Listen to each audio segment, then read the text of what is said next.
जगतसिंहपुर बलरामपुर पंचायत काठियापड़ा गाँव में युवकों को हत्या घटनार पर्दाफाश जड़े अभियुक्त को गिरफ कर घटना उपर पर्दा हटाई जगतसिंहपुर पुलिस।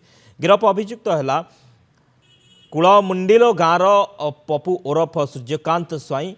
पुलिस ताको झारखंड जामशेदपुर गिरफ कर हत्याकांड भिआईबारे सहयोग कर अभियुक्त फेरार रही। सूर्यकांत स्वाईर 2016 डली ओरफ सस्मिता दास सहित संपर्क गढ़ी उठी। डली नाँ में 12 लाख टंकार एक जमी किणिथिबा बेले 10 लाख टंकार बीमा करथिला अभियुक्त।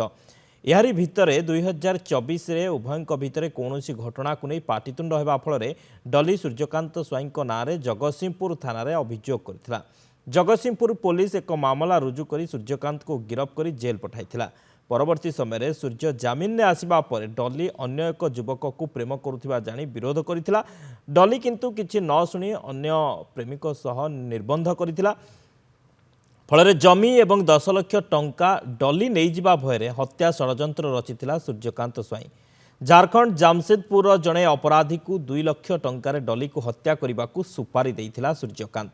शेष में डली को फोन ने काठियापड़ा को डाकी एक धारुआ अस्त्र रे हत्या करथिले उभय।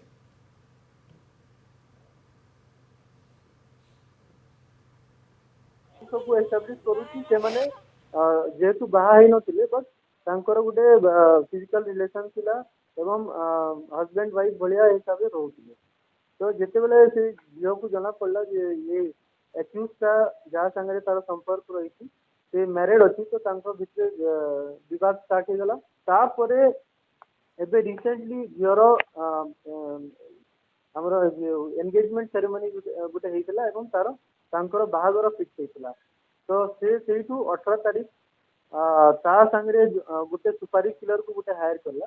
ताकू प्रतिश्रुति देइतला कि जदि से झियोटा को मारी देबू ताहले 2 लाख टंकार डील हेइतला।